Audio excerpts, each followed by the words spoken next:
Hello, my old dear student. I hope you all are doing great and the most demanded video जो कि हर साल बच्चों की शिकायत रहती थी बेटा उसको हम लेकर आए हैं elementary row operation. It is the topic जिसको हम जब भी क्लास में कराते हैं तो बच्चों के दिल से सिर्फ एक ही आवाज आती है, सर वंस मोर। जब ये टॉपिक खत्म हो जाता है एक महीने बाद फिर बच्चे कहते हैं सर वंस मोर। मतलब ये टॉपिक एक ऐसा है जो मोस्ट रिपीटेड डिमांड में रहता है।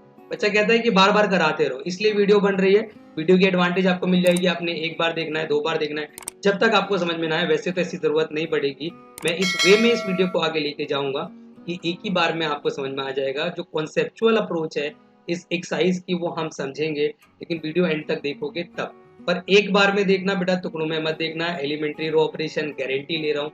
अपने दिल से आवाज आ रही है बेटा, I am taking a guarantee of it कि पूरी वीडियो देखने के बाद जो कॉन्सेप्ट है उसको समझने के बाद आपको एलिमेंट्री ऑपरेशन को पूरे साल दोबारा उठाने की जरूरत नहीं पड़ेगी। एक छोटी सी एडवाइस है, अगर आप चाहते हैं कि एक्सरसाइज बहुत अच्छे से समझ में आए, अगर आपको नहीं आती है तो बेटा प्रॉपर्टी वाली वीडियो जो मैं ऑलरेडी अपलोड कर चुका हूँ उसको देख लेना, ताकि आपको ऑलरेडी प्रॉपर्टीज पता हो जो यहाँ यूज होने वाली है। क्योंकि बहुत बार बच्चे क्या करते हैं, उन्हें यही नहीं पता होता कि चैप्टर 4 की प्रॉपर्टीज क्या है, और सीधा यहाँ आ जाते हैं और सीधा वीडियो देखने लग जाते हैं। वो कहते हैं कि सर ये हो क्या रहा है। भाई हो वो रहा है जो चैप्टर 4 में ऑलरेडी हो चुका है।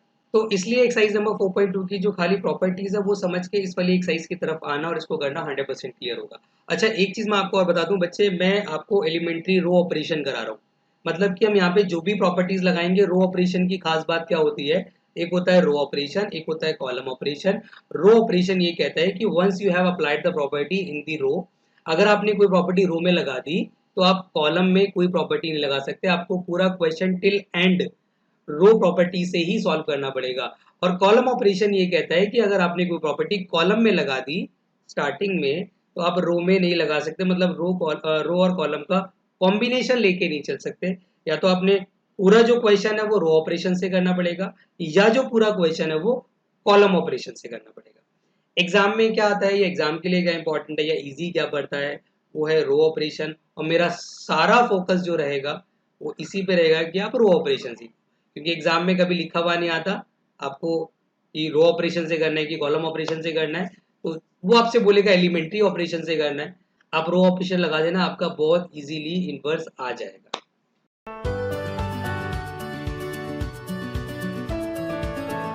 बच्चों को स्ट्रैटेजी बहुत सिंपल रखेंगे और चीज़ों को बहुत आसान रखेंगे। जो दिमाग में एक मिथ है ना कि 3.4 बहुत टफ है, उसको भी छोड़ देंगे। आप लोग ये मान के चलो कि ये एक्सरसाइज आपके लिए बहुत इजी होने वाली है, क्योंकि जो मैं कॉन्सेप्ट आपको एक्सप्लेन करूंगा और जिस वे में मैं आपको लेके चलूंगा, तो वो सारी मिस्टेक्स जो हर एक बच्चा हर साल करता है वो आप नहीं करोगे और आपका ए इनवर्स बेटा बहुत ईजिली आ जाएगा। मैंने स्टेप्स कुछ लिख दिए हैं। अच्छा, हम क्या सीखने वाले हैं इसके अंदर, हम सीखने वाले हैं एलिमेंट्री रो ऑपरेशन।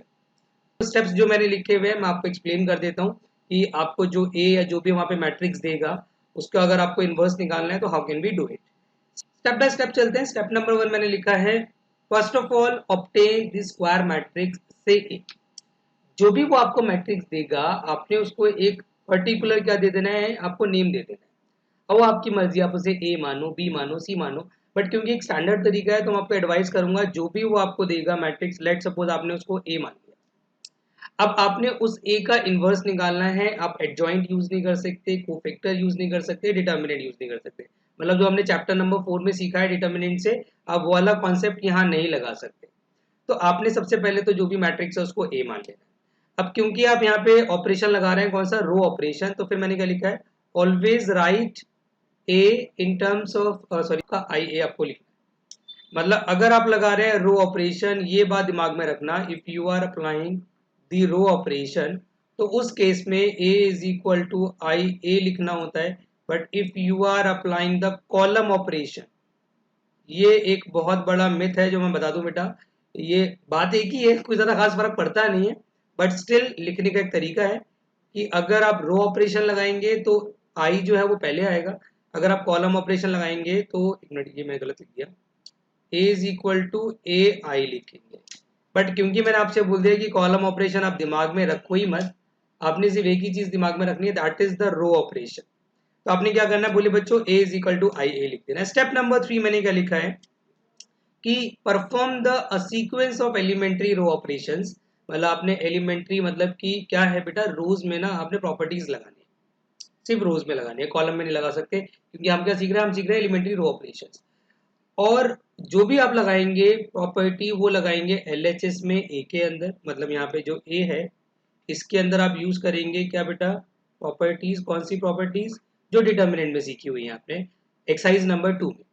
सारी प्रॉपर्टीज आप ए में लगाएंगे। एक बात का ख्याल रहे, जो ए में प्रॉपर्टी लगेगी, तो मैंने एक और चीज लिखी है कि if you are applying the property on LHS and the prefactor I on RHS, जो भी एलएचएस में प्रॉपर्टी आप लगाएंगे वही सेम प्रॉपर्टी आपको आरएचएस में लगानी पड़ेगी इन आई। ठीक है, जो भी प्रॉपर्टी एलएचएस में ए में लगेगी वही प्रॉपर्टी आरएचएस में आई में लगेगी। सर ये प्रॉपर्टी हम यहाँ पे लगा क्यों रहे हैं, उसका रीजन क्या है।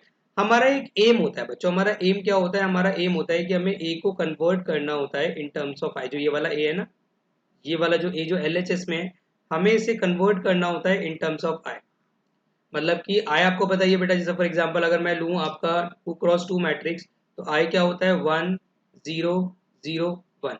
तो ए आपका कुछ भी हो, कितना भी कॉम्प्लिकेटेड हो, वहाँ कोई भी एलिमेंट्स हो, आपने उसको ऐसा बनाना है, पहले 1 बनाना है, 0 बनाना है, 0 बनाना है, 1 बनाना है। मतलब बेसिकली ए को कन्वर्ट करना है आई के अंदर। जो भी प्रॉपर्टी लगेगी वो इसीलिए लगेगी क्योंकि आपने ए को आई बनाना है।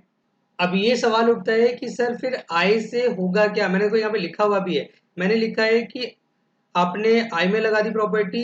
कब तक लगानी पड़ेंगी प्रॉपर्टीज, जब तक कि आपको I is equal to B ए ना मिल जाए। इट्स अ कॉमन सेंस कि जो हमारे पास सिचुएशन है ए इज इक्वल टू आई ए, हमने इस वाली सिचुएशन को कन्वर्ट करना है।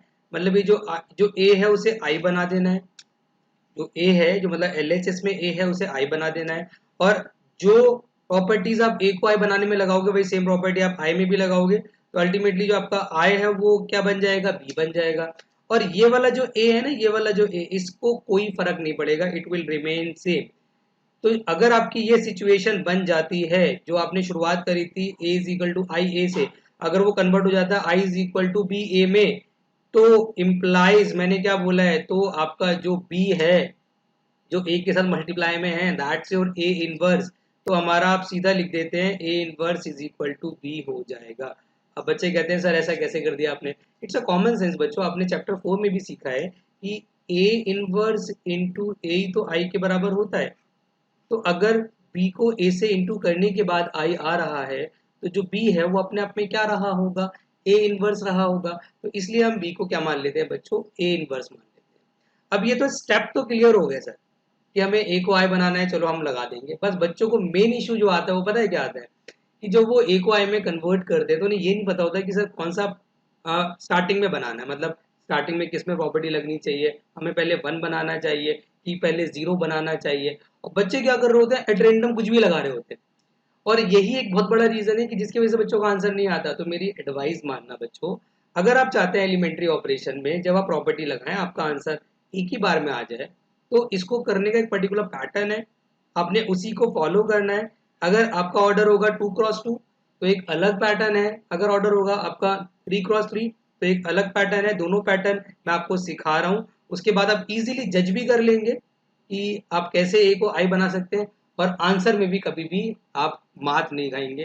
तो जो मैं कॉन्सेप्ट सिखाने जा रहा हूँ पहले 2x2 का और 3x3 का अच्छे से देख लो, इनको पहले नोट डाउन कर लेना, देन उसके बाद आपकी 3.4 एक्सरसाइज बहुत ईजी होने वाली है। तो चलिए शुरू करते हैं बच्चों। देखो अब इसके अंदर मैंने आपका एग्जाम्पल नंबर 23 लिया है, आपके एनसीईआरटी में ये एग्जाम्पल आपको नजर आ जाएगा, और मैं आपको समझाऊंगा कि अगर ऑर्डर 2x2 होगा तो क्या पैटर्न रहता है ए को आई में कन्वर्ट करने का, जिससे हमारा इजीली इन्वर्स आ जाता है। देखो बड़ा सिंपल पैटर्न मैं आपको बता रहा हूँ।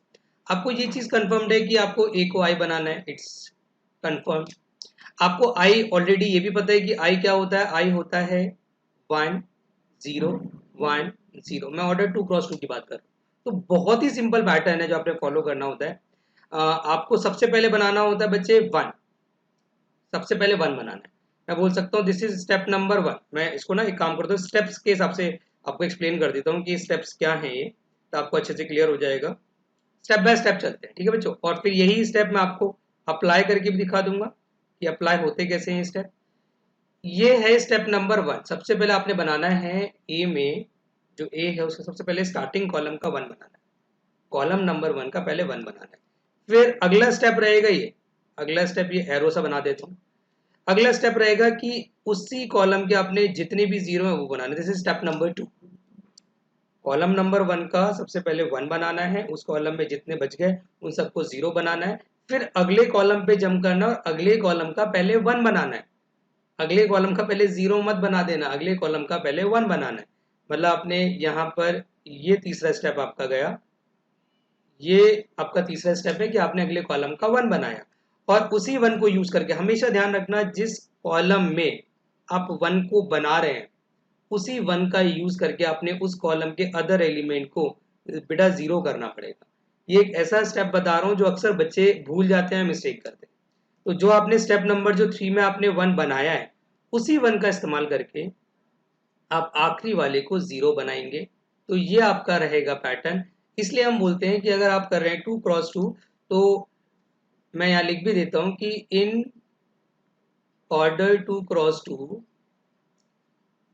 We follow U pattern. इसमें हम करते हैं फॉलो ऑलमोस्ट यू पैटर्न। आप देख रहे हैं ना, it's a shape of you की शेप बन रही है। तो एक को आई बनाने के लिए we follow the U pattern फॉलो होता है। अब मैं आपको स्टार्टिंग से कराता हूँ, स्टेप बाय स्टेप बहुत आराम से करेंगे, आप बिल्कुल रिलैक्स हो जाए बेटा। एलिमेंट्री ऑपरेशन सीखना है, रटना नहीं है, क्योंकि अगर आप सीख लेंगे क्वेश्चन कितना भी टफ आ जाए आप आराम से सॉल्व कर सकते हैं। आपको पता है आप यहाँ पे रो ऑपरेशन लगाने वाले हैं। आपने सबसे पहले लिखा वी नो दैट, क्योंकि रो ऑपरेशन लग रहा है सर, तो पहले लिख देंगे a is equal to I into A. उसके बाद जो LHS वाला a है उस a की जगह आप a की वैल्यू रख देंगे, दैट्स 1 2 2 -1। RHS में जो i है आप i की वैल्यू रखेंगे, दैट्स 1 0 0 1। और जो आखिरी वाला a है RHS में उसको कुछ नहीं करेंगे, वो a unknown as it is रखेंगे, उसकी वैल्यू नहीं रखेंगे। अब आपने लगाना है क्या बेटा, प्रॉपर्टीज ऑफ डिटर्मिनेंट। आपका क्या टारगेट है, ये LHS वाला जो a है सर उसको i बनाना है। स्टेप क्या है सर, स्टेप हमारे सामने लिखे। स्टेप नंबर 1 था कि पहले हमें 1 बनाना था। सर यहाँ हमें एडवांटेज मिल गया, बहुत बड़ा एडवांटेज मिल गया कि हमारा ऑलरेडी 1 बना हुआ है। तो स्टेप नंबर 1 से तो हम बच गए, स्टेप नंबर 1 हमें लगाने की जरूरत ही नहीं है। अब लगाते हैं स्टेप नंबर 2। अब इसी 1 का यूज करके जो R1 में जो 1 ऑलरेडी है, मतलब कॉलम 1 में जो 1 ऑलरेडी बना हुआ है, उसी 1 का यूज करके आपने उस कॉलम के अदर एलिमेंट को 0 करना है। तो एक एलिमेंट बचा है 2, आपने इसको 0 करना है। इस 1 का यूज करके आपको प्रॉपर्टी रो में लगानी है। आप क्या लगाएंगे, R2 is changes to minus का मैं कहूँगा क्या 2 टाइम्स ऑफ R1। इससे एडवांटेज क्या मिलेगा बोले बच्चों, ये 1 और 2 देखो, R1 तो एज इट इज रहेगा, इसका भी और इसका भी, तो जो एज इट इज रहेगा उसको आप पहले एज इट इज लिख लो। फिर आपने क्या करना है बच्चे, ये हो जाएगा 2 - 2 दैट्स इक्वल टू 0। अच्छा, इसको 2 से मल्टीप्लाई किया दैट्स 4, -1 में से -4 जाएगा, कैलकुलेशन पे ध्यान देना, माइनस का 5 आ जाएगा। अगला स्टेप क्या आ जाएगा, अब भाई जो प्रॉपर्टी यहाँ लगाई है R2 में, सेम प्रॉपर्टी इस I में भी लगानी है R2 में। तो अगेन इस 1 को मैंने 2 से मल्टीप्लाई करा, 0 में से -2 करा, तो यहाँ -2 आ जाएगा। ठीक है जी, और अगले वाले 1 को तो कोई फर्क पड़ेगा नहीं क्योंकि 0 से मल्टीप्लाई हो, तो ये हमारा इनटू में a आ जाएगा। अब एक कॉलम में बन गया 1, फिर बन गया 0। अब अगला नंबर किसका आएगा जी, स्टेप नंबर 1 हो गया सर, स्टेप नंबर 2 हो गया। अब स्टेप नंबर 3 की तरफ भागते हैं, मतलब अगले कॉलम को पकड़ना है और अगले कॉलम का 1 बनाना है। तो अगले कॉलम का 1 बनाने के लिए मतलब माइनस का 5 है, इसको 1 बनाने के लिए हम क्या कर सकते हैं, ये जो एलिमेंट 2 दे रखा है उस कॉलम में उसको मल्टीप्लाई कर सकते हैं 3 से, एंड ये हो जाएगा 3 इंटू 2 दैट इज 6, और इन दोनों को ऐड कर देंगे तो दैट विल बिकम 1। बट एक बड़ी इंपॉर्टेंट चीज बता रहा हूँ जो अक्सर बच्चे मिस्टेक करते हैं बेटा, एक बात का ध्यान रखना, जो भी प्रॉपर्टी आप लगा रहे हैं ऐसी प्रॉपर्टी लगाना जिसकी वजह से जो ऑलरेडी बन चुका है वो डिस्टर्ब ना हो। मतलब आप देख रहे हैं कि अगर आपने ये वाली प्रॉपर्टी लगाई कि R2 is changes to R2 plus क्या कहूँगा 3 टाइम्स ऑफ R1, तो आपका जो 0 आपने ऑलरेडी बनाया है वो 0 डिस्टर्ब हो जाएगा। तो ये प्रॉपर्टी गलत है जी, 0 बना हुआ भी डिस्टर्ब नहीं होना चाहिए और नया भी बन जाए हमारा, हमें ऐसी प्रॉपर्टी लगानी है। तो अक्सर मैं हर बच्चे को एडवाइस करता हूँ कि आखिरी वाला 1 बनाने के लिए, मतलब आखिरी कॉलम का 1 बनाने के लिए आप जो वहाँ एलिमेंट है उसे डिवाइड कर दो, द बेस्ट ऑप्शन। मतलब आपने क्या करना है बोले बच्चों, R2 is changes to -1/5 times of R2, आप उसी एलिमेंट से डिवाइड कर दो। तो क्या आ जाएगा जी 1 2, देखो 0 को डिवाइड करूंगा कोई फर्क नहीं पड़ेगा, -5 में -5 1 हो जाएगा, इस पे कोई फर्क नहीं पड़ेगा, कोई फर्क नहीं पड़ेगा, यहाँ पे 2/5 हो जाएगा, माइनस से माइनस कट, और 1 को डिवाइड करूंगा इससे तो माइनस का 1/5 हो जाएगा। ये हमारा एज इट इज रहेगा। स्टेप नंबर 1 अचीव हो गया, स्टेप नंबर 2 अचीव हो गया, स्टेप नंबर 3 अचीव हो गया। अगर 2x2 ऑर्डर होता है, मैक्सिमम आपका 3 से 4 प्रॉपर्टी में क्वेश्चन सॉल्व हो जाना चाहिए। अगर इससे ऊपर प्रॉपर्टी लग रही है, 6-7 प्रॉपर्टी लगाए जा रहे हो और आंसर ही नहीं आ रहा है, तो बेटा टीचर नंबर नहीं देगा। एक लिमिटेशन है, कितने स्टेप में क्वेश्चन सॉल्व करना है, मैक्सिमम 4 स्टेप, 4 स्टेप में या हद से हद 5 स्टेप में आपका ए आई में कन्वर्ट हो जाना चाहिए। ठीक है जी। अब सर हमारा ये हो गया, ये हो गया। अब आखिरी वाला 2 बच गया है, मतलब कॉलम नंबर 2 का एक एलिमेंट जिसको हमें 0 करना है वो बच गया है, तो हम उसके लिए प्रॉपर्टी लगाएंगे। अब तो उसके लिए क्या प्रॉपर्टी लगाएंगे जी, मैंने क्या बोला, जिस कॉलम में 1 बना है इसी का यूज करो। तो इस कॉलम में 1 अभी बनाया ना फ्रेश, आप इसी 1 का यूज कर लो और इस वाले एलिमेंट को 0 कर लो। How can you do it बच्चे, R1 is changes to R1 minus का मैं कहूँगा 2 टाइम्स ऑफ R2। आप यहाँ प्रॉपर्टी लगा सकते हैं। तो अल्टीमेटली क्या आ जाएगा बच्चे, देखो ये तो पूरा बन गया 1 0 0 1, ठीक है। और यहाँ पर हो गया हमारा, देखो यहाँ पे बहुत आराम से करना भाई, 1 देखो 1 मैं यहाँ पे अलग से लिख देता हूँ, 1 माइनस इसको 2 से मल्टीप्लाई करोगे तो कितना आएगा 4/5, एलसीएम लोगे तो कितना आ जाएगा जी, यहाँ 1/5 आ जाएगा सर हमारा। ऐसे ही इसको 2 से मल्टीप्लाई करोगे, -2 से करेंगे तो 2/5, तो कुल मिला के यहाँ पे बचेगा 2/5। और ये हो जाएगा हमारा कितना 2/5 और ये -1/5 और इनटू में हमारा a रहेगा। तो ये सिचुएशन आपकी बन गई I, ये आपका बन गया b इंटू ए। और जैसे ही ऐसी सिचुएशन आपकी बन जाती है तो जो b होता है basically it's not b, it's a inverse. तो आप क्या बोलेंगे, सो यहाँ से आप स्ट्रेट लिख देंगे a इनवर्स हमारा बन गया सर 1/5 2/5 2/5 माइनस का 1/5। तो यही हमारा आंसर माना जाएगा। तो आई विश बेटा आपको ऑर्डर जब 2x2 हो, स्टेप्स क्लियर हो रहे हैं, कौन सी शेप फॉलो करनी है, यू शेप। और अगर आप ये शेप लगाते हैं बेटा 2x2 का कोई भी क्वेश्चन आ जाए, चाहे वो एनसीईआरटी चाहे वो आउट ऑफ एनसीईआरटी, भाई एक बार में आंसर निकाल दोगे। एक बात का ध्यान रखना, जो आप प्रॉपर्टीज लगाते हैं उसमें कैलकुलेशन एरर मत करना, क्योंकि मैक्सिमम बच्चों का ज़्यादातर जो मिस्टेक होता है वो कॉन्सेप्ट में नहीं होता, प्रॉपर्टी लगाते टाइम थोड़ा फोकस की कमी होती है, इसकी वजह से आंसर गलत आ जाता है। तो इस टाइप का एक क्वेश्चन और ले लेता हूँ, फिर ऑर्डर ले लेंगे 3x3, उसका एक क्वेश्चन ले लूंगा और आपकी 3.4 कवर अप हो जाएगी। पहले तो बच्चों मैं आपको ये बता दूं कि आपकी जो एक्सरसाइज नंबर 3.4 है उसमें क्वेश्चन नंबर 1 से लेकर के आई थिंक क्वेश्चन नंबर 1 से लेकर के क्वेश्चन नंबर 14 तक तो आपको ज़्यादा दिक्कत आएगी नहीं, क्योंकि इसमें सारे क्वेश्चंस जो हैं वो किसके हैं बेटा, आप देख सकते हैं सब में 2x2 है, और 2x2 इनमें करना सबसे आसान रहता है। फिर भी एक आधा क्वेश्चन मैं और डिस्कस कर लेता हूँ जो थोड़ा बच्चों को मैं कहूँगा थोड़ा डिस्टर्ब करता है, परेशान करता है। जैसे कि ये क्वेश्चन थोड़ा अच्छा लग रहा है मुझे, क्वेश्चन नंबर हम ले लेते हैं 5 बेटा, ये काफ़ी अच्छा क्वेश्चन है, विल डिस्कस दिस क्वेश्चन। देखो इसमें भी क्या करना है बच्चे, बड़ा सिंपल सा क्वेश्चन है। इसमें मैंने आपसे क्या बोला, स्टेप बाय स्टेप चलेंगे, जो भी हमें दे रखा है आप सबसे पहले उसको क्या मान ले, ए मान।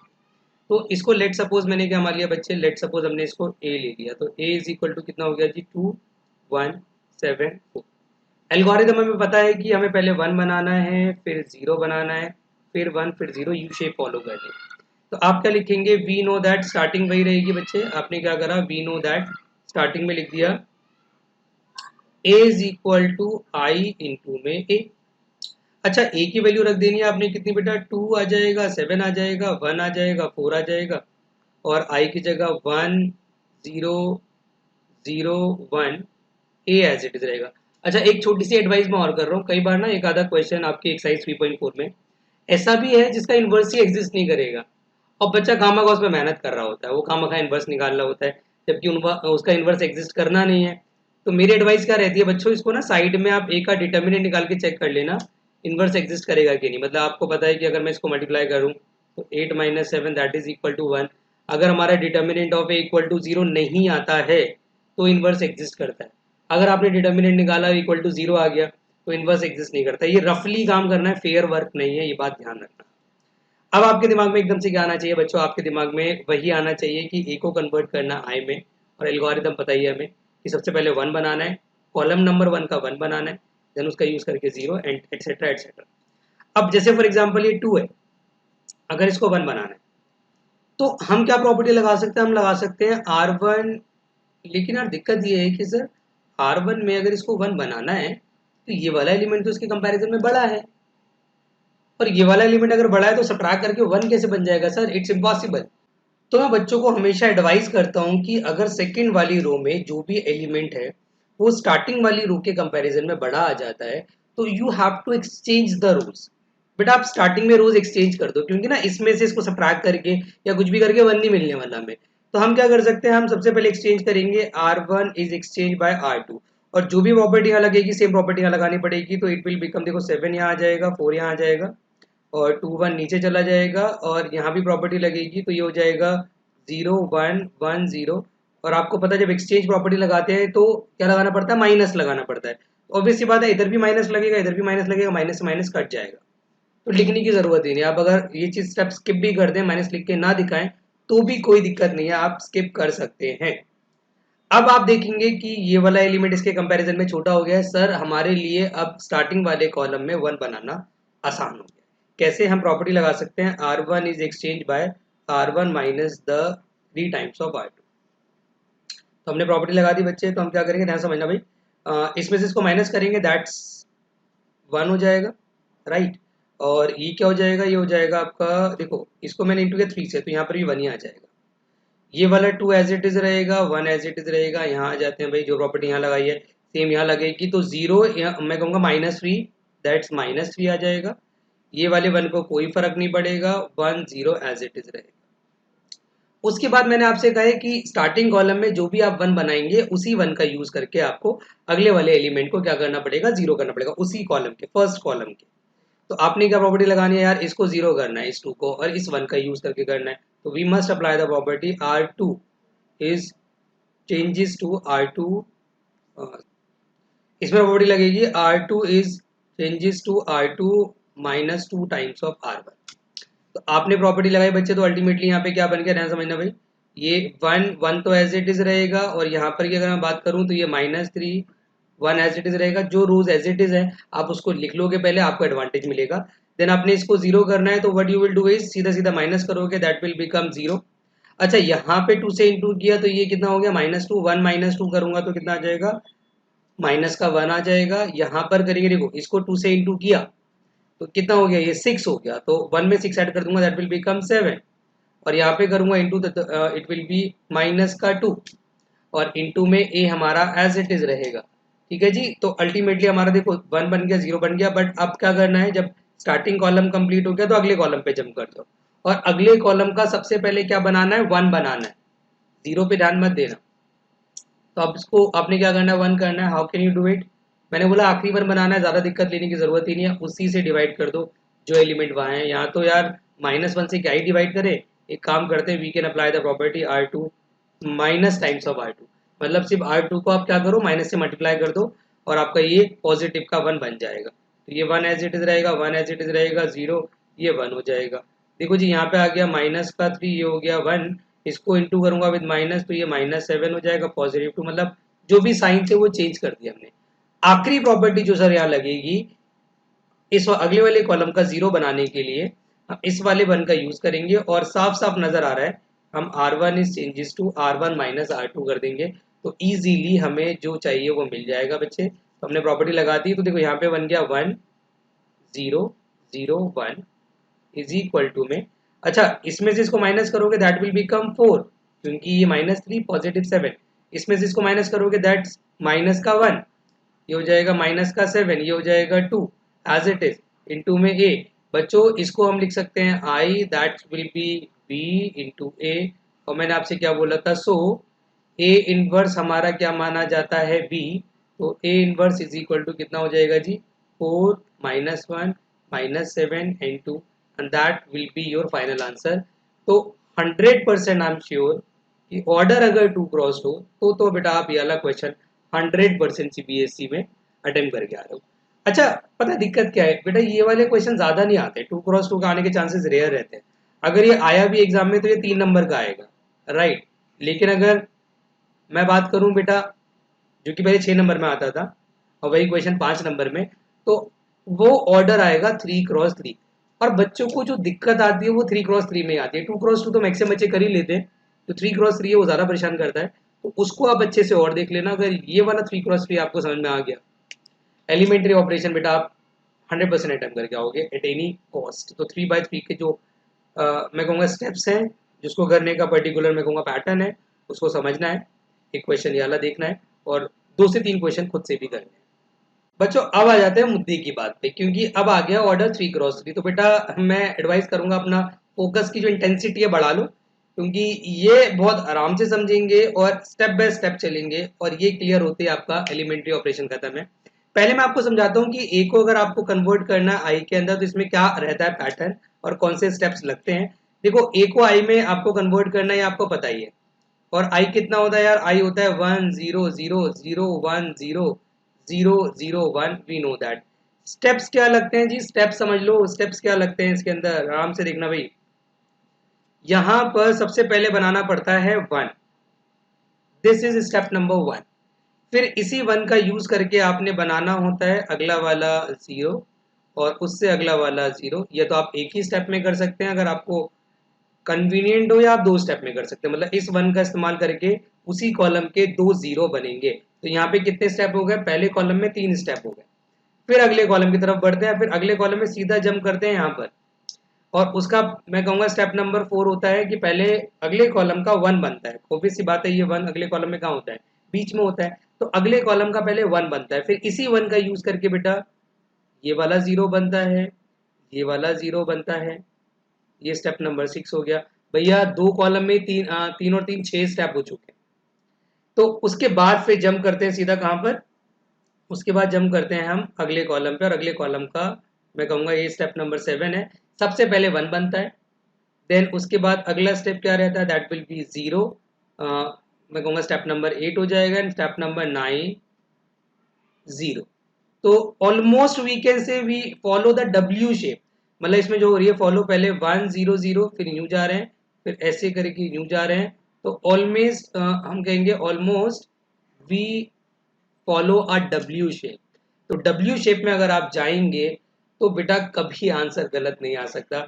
अगर आपने इसको छोड़ दिया शेप को और एट रेंडम आप कुछ भी प्रॉपर्टी लगा रहे हैं, कुछ भी पहले बना रहे हैं, तो आंसर आने के मैं कहूंगा बेटा 100% चांसेस नहीं है। इत्तेफाक है आपका, तुक्के से आंसर आ गया तो आ गया, वरना नहीं आएगा। लेकिन ये वाले एल्गोरिदम से 100% आंसर आएगा। तो बेटा एक एक करके स्टेप लगाना। देखो अगर कोई बच्चा चाहे ना तो स्टेप नंबर 2 एंड 3 एक साथ भी लगा सकता है, स्टेप नंबर 5 एंड 6 एक साथ भी लगा सकता है। बट मैंने क्योंकि मैक्सिमम बच्चों को मिस्टेक करते हुए देखा है, तो मैं कहता हूँ यार थोड़ा ना आराम से ही चल लो और एक एक स्टेप करके ही लगा लो तो ज़्यादा बेटर है, ताकि कम से कम आपका आंसर तो आए। स्टार्ट करते हैं। फिर जो हमारा मैंने एग्जाम्पल लिया है 24, उसको स्टेप बाय स्टेप चलेंगे, यही एल्गोरिदम लगाएंगे और इस एल्गोरिदम से मैं आपको बताता हूँ कितना इजीली आपका आंसर आ जाएगा। देखो स्टार्टिंग आपने वही करनी है। आपको पता है कि सबसे पहले क्या लिखते हैं, वी नो दैट। आपने लिखा a इज इक्वल टू, बेटा आई ए लिखा, ए हमें कितना दे रखा है, पूरा लिख दिया 0 1 3 1 2 1 2 3 1। अच्छा आई लिखोगे आइडेंटिटी मैट्रिक्स पूरी 1 0 0 0 1 0 0 0 1। और इनटू में यहाँ पे ए तो रखना ही है, वो एज इट इज रहेगा। अब स्टार्टिंग स्टेप आपका क्या बच्चों, स्टार्टिंग स्टेप है सबसे पहले 1 बनाना है, ये वाला 1 बनाना है ना। तो ये वाला 1 बनाने के लिए हम क्या कर सकते हैं, मैक्सिमम बच्चे क्या कहते हैं कि सर R1 प्लस R2 कर दो, और वो ठीक भी है अपनी जगह, क्योंकि अगर 0 में 1 ऐड करेंगे विल गेट द 1। बट मैं कहता हूँ कि अगर यहाँ पे एक ही स्टेप में आपके 2 काम हो जाए, मतलब आपको पता है पहले आपने 1 बनाना है, फिर दूसरे स्टेप में आपने 0 बनाना है, यार ऊपर 0 दिया नीचे 1 दिया है, तो क्यों ना हम इनको एक्सचेंज कर लें, तो एक ही स्टेप में 2 स्टेप हो जाएंगे। बहुत स्मार्टली प्ले करना है बच्चों, इन वाले क्वेश्चंस में हार्ड वर्क नहीं करना, स्मार्ट वर्क करना है। तो आप स्ट्रेट कर सकते हैं, R1 is exchange bye R2। Advantage क्या मिला सर, एक्सचेंज हो गया 1 2 3 0 1 2 और 3 1 1 एज इट इज रहेगा। माइनस में बाहर लगाने था क्योंकि जरूरत नहीं है, दोनों तरफ एक्सचेंज हो रहा है तो कोई टेंशन वाली बात ही नहीं है। और 1 0 0 हो जाएगा, 0 0 1 हो जाएगा, इनटू में ए रहेगा। अगला स्टेप, अब देखो स्टेप नंबर 1 हो गया, स्टेप नंबर 2 हो गया। आपका फोकस होना चाहिए स्टेप नंबर 3 पर। स्टेप नंबर 3 मतलब ये वाला जो 3 है आखिरी वाला, आपने इस आखिरी वाली 3 को क्या बनाना है बेटा, जीरो बनाना है, और किसको यूज करके, कॉलम नंबर 1 में जो 1 बनाया है उसका यूज करके, ये मत भूलना। तो आपने अगली प्रॉपर्टी क्या लगानी चाहिए कि आप R3 चेंज कर रहे हैं, किस फॉर्म में चेंज कर रहे हैं, R3 माइनस का मैं कहूँगा 3 टाइम्स ऑफ R1। अब R3 चेंज कर रहे हैं ना, तो स्टार्टिंग में वो लिख लो जिसको चेंज नहीं करना है, मतलब R1 R2 चेंज नहीं करना है ना, तो आप R1 R2 पूरा एज इट इज लिख लो, 1 2 3 0 1 2, इसका भी लिख लो और इधर भी लिख लो बेटा, देखो 0 1 0 1 0 0 0 0, ओ सॉरी R3 तो मैं चेंज करना है ना, तो R3 तो चेंज करना है, तो बेटा उसको आप एज इट इज नहीं लिखोगे। हाँ जी, अब R3 पे आते, देखो R3 क्या चेंज कर रहा है, अब R3 माइनस का 3 टाइम्स ऑफ R1, तो ये तो मुझे पता है 0 ही आएगा। यहाँ पे मैंने इंटू किया 3 से, तो ये हो गया 3 इंटू 2 दैट 6, और 1 माइनस 6 करा दैट्स माइनस का 5 हो जाएगा। और अगर इसको इंटू करूंगा 3 से, तो ये 9 हो जाएगा, 1 माइनस का 9 दैट्स माइनस का 8 आ जाएगा, राइट। अच्छा, अब यहाँ आ जाते हैं बेटा, इसको मैंने इससे किया तो दैट्स बिकम 0, इसको किया तो इसमें आ जाएगा माइनस का 3, और ये 1 एज इट इज रहेगा, कोई फर्क इसको नहीं पड़ने वाला। अब अगली प्रॉपर्टी लगाते हैं बच्चों, ध्यान से देखना कि अगली प्रॉपर्टी क्या लगेगी। अगला टारगेट था हमारा कि हमें कॉलम नंबर 2 पकड़ना था, उसका हमें 1 बनाना था। सर एडवांटेज फिर से मिल चुकी है, हमारा कॉलम नंबर 2 का ऑलरेडी 1 बना हुआ है, तो हमारा स्टेप नंबर 3 कवर हो गया, स्टेप नंबर 4 कवर हो गया। अब सीधा जंप करते हैं स्टेप नंबर 5 पे। वैसे स्टेप नंबर 5 6 आप एक साथ भी कर सकते हैं, बट मिस्टेक होने के चांसेस रहते हैं, तो मैं कहता हूँ स्टेप नंबर 5 इंडिविजुअली करो। अब अपने इस 1 का इस्तेमाल करके इसको 0 करना है, तो it's a common sense R1 को चेंज करेंगे, R1 माइनस का ट्वाइस ऑफ R2, तो यहाँ पे कितना आ जाएगा जी, ये 1 एज इट इज रहेगा, ये 0 हो जाएगा, यहाँ माइनस का 1 आ जाएगा, 0 1 2 as it is, 0 minus 5 minus 8 as it is, भाई यहाँ पे कितना आ जाएगा -2, ये 1 एज इट इज रहेगा, 0 एज इट इज रहेगा, बाकी 1 0 0 कोई फर्क नहीं पड़ने का, 0 माइनस का 3 एंड 1 हो जाएगा हमारा, राइट। तो हमने R1 को चेंज कर दिया, हमारा ये 0 हो चुका है। अब हमें क्या करना है बेटा, कॉलम नंबर 2 का जो -5 है उसको 0 करना है। थोड़ा पेज ऊपर कर लेते हैं, ताकि बच्चों मैंने पेज को थोड़ा ऊपर कर लिया है, और हम इस स्टेप पे थे, यहाँ पे हमारा इतना बन चुका है। अब यहाँ के आगे का मैं यहाँ प्रोसीड कर रहा हूँ। हमारा कितने स्टेप कवर हो गए थे, 5 स्टेप, हम 6 स्टेप पे थे, और हमें अब कॉलम नंबर 2 का जो यहाँ पे -5 दिया है, हमें इसको क्या करना है बच्चे, 0 करना है। और यूज किसका करेंगे, उसी कॉलम में जो हमने 1 बनाया है उसका यूज करेंगे, मतलब इस 1 का यूज करना है, इसको 0 करना है। व्हाट वी कैन डू, हम यहाँ पे प्रॉपर्टी लगा सकते हैं, R3 is changes to, R3 change कर रहे हैं, 1 का यूज करना है, तो it's a common sense R3 plus 5 times of R2। भाई सेकेंड रो को 5 से मल्टीप्लाई कर लो, इसमें ऐड कर दो, सिंपली आपका आ जाएगा। तो कौन कौन चेंज नहीं हो रहा भाई, column sorry row number 1 change नहीं हो रहा है, इसको आप एज इट इज लिखेंगे, 0 1 2 एज इट इज रहेगा, ये 0 रहेगा, ये 0 हो जाएगा, और यहाँ पे अगर आप इंटू करते हैं विद 5, तो इट विल बिकम 10, और उसमें से -8 करेंगे, दैट विल बी 2। चलिए यहाँ आ जाते हैं बच्चे, R1 में कोई फर्क नहीं पड़ने का, एज इट इज लिख दिया, R2 में कोई फर्क नहीं पड़ेगा जी, एज इट इज लिख दिया, R3 में फर्क पड़ेगा। R3 में आपने क्या करा, देखो R2 को इंटू करा 5 से, इसमें ऐड किया, तो यहाँ पे बस स्टार्टिंग एलिमेंट पे फर्क पड़ेगा, बाकी -3 पे कोई टेंशन नहीं है, 1 पे कोई टेंशन नहीं है, एज इट इज इंटू ए तो रहेगा ही रहेगा। अब आपने क्या करना है, आखिरी वाले कॉलम का 1 बनाना है। आखिरी वाले कॉलम का अगर 1 बनाना है बच्चों, तो मैंने आपसे क्या बोला था, देखो एक तरीका ये हो सकता है, बच्चे कहते हैं सर R3 प्लस R1 कर दो, तो 2 में -1 ऐड करोगे, मैं कहता हूँ ठीक है 1 बन जाएगा, बट जो 0 जो एग्जिस्टिंग बना हुआ है कॉलम नंबर 1 में, यार वो भी तो हट जाएगा ना। हमेशा ध्यान रखना, प्रॉपर्टी ऐसी कि जो ऑलरेडी बन गया है, जो एग्जिस्टिंग है, वो चेंज ना हो। तो मैंने आपसे क्या बोला था, आखिरी 1 बनाना है, एक ही तरीका बेस्ट रहता है कि जो वहां पे एलिमेंट है आप उसे डिवाइड करो और टेंशन खत्म करो, मतलब आप सीधा प्रॉपर्टी लगा दो, R3 is changes to 1/2 times of R3। तो यहाँ पे देखो ऑब्वियस सी बात है, सिर्फ ये 1 0 -1 एज इट इज, भाई इसको डिवाइड किया तो ये हो जाएगा 1, -2 1 एज इट इज, 0 1 0 0, यहाँ आ जाएगा कितना 5/2, माइनस का 3/2, एंड यहाँ आ जाएगा 1/2। मतलब सबको मैंने 2 से डिवाइड कर दिया ना, तो यहाँ पे भी 2 से डिवाइड करा, सी भी किया सी भी किया। चलो जी, हमारा कॉलम नंबर जो 3 था उसका 1 भी बन गया। अब उसी 1 का यूज करके आपने, मैं एक ही स्टेप में कर देता हूँ, आसान है, देखो एक स्टेप में करते तो आप कैसे करते मैं ये भी आपको बता रहा हूँ। आप इस R3 का यूज करके मैं इसको भी 0 कर रहा हूँ, मतलब रो नंबर 2 को भी कर रहा हूँ, रो नंबर 1 को भी कर रहा हूँ। तो अब एक साथ कितनी प्रॉपर्टी लगा सकते हैं, 2 प्रॉपर्टी लगा सकते हैं। तो R2 चेंज होगा, या पहले R1 लिख देते हैं, R1 चेंज होगा R1 प्लस R3 में। अगर मैं सिंपली R1 R3 को ऐड कर दूं तो -1 + 1 0 हो जाएगा। और एक प्रॉपर्टी लगेगी कि R2 हमारा चेंज होगा R2 माइनस का मैं कहूँगा 2 टाइम्स ऑफ R3। तो एक ही साथ हमारे 2 0 बन जाएंगे। तो इस तरफ तो देखो सोचने की ज़रूरत ही नहीं है। यहाँ मुझे पता है 1 0 0 0 1 0 0 0 1 आ गया जी, यहाँ की टेंशन खत्म। अब सारी मेहनत यहाँ करनी है, और वो भी R2 में नहीं करनी है, सॉरी R3 में नहीं करनी है, R2 एंड R1 में करनी है। तो R1 तो सिंपली चेंज हो रहा है, R1 प्लस R3। तो खुद सोचो, -2 में अगर 5/2 ऐड करूंगा तो एलसीएम लेके 1/2 आ जाएगा, आप करके देख लेना। 1 में माइनस का 3/2 करूंगा तो आ जाएगा माइनस का 1/2, और 0 में 1/2 ऐड करूंगा तो 1/2 आ जाएगा जी। यहाँ आ जाते हैं, देखो R2 में क्या करना है, पहले इसको 2 से मल्टीप्लाई करना है। खुद सोचो, अगर R3 2 से मल्टीप्लाई होगा तो अपॉन वाले जितने भी 2 है वो खत्म हो जाएंगे। तो बेसिकली बचेगा कितना, 5 - 3 1, और 1 में से सीधा सीधा सब्ट्रैक्ट कर दो, 1 - 5 कितना हो जाएगा, माइनस का 4 आ जाएगा। ये पॉजिटिव का 3 हो जाएगा, ये माइनस का 1 हो जाएगा। अल्टीमेटली ये एज इट इज रहेगा 5/2 इंटू में ए यहाँ पर आएगा बेटा, उन्होंने लिखा नहीं है, 5/2 माइनस का 3/2 1/2 हमारा एज इट इज रहेगा बच्चे। इंटू में हमारा यहाँ पे ए जरूर आएगा। अगेन ये बेटा आई हो गया, ये हमारा बी माना जाएगा, इंटू में ए हो गया, और ए इनवर्स को ही हम क्या बोल देते हैं, बी। तो अल्टीमेटली हमारा ए इनवर्स जो यहाँ आएगा, आंसर जरूर चेक कर लेना बेटा, आंसर में कई बार मिस्टेक बहुत होती है। तो 1/2 -1/2 1/2 -4 3 -1 5/2 -3/2 1/2। एक बार आंसर चेक कर लेते हैं एनसीईआरटी से कि जो इनका आंसर आ रहा है वही हमारा आ रहा है कि नहीं। अगर आंसर आ गया है मतलब हमारा कॉन्सेप्ट क्लियर है, और कैलकुलेशन वो आपने अच्छे से करनी है, इसमें मैं आपकी कोई हेल्प नहीं कर सकता। जितना फोकस्ड होके आप कैलकुलेशन करोगे और जितना रिलैक्स होके करोगे, स्ट्रेस नहीं लोगे, आपका आंसर एक बार में आ जाएगा, मेरी गारंटी है।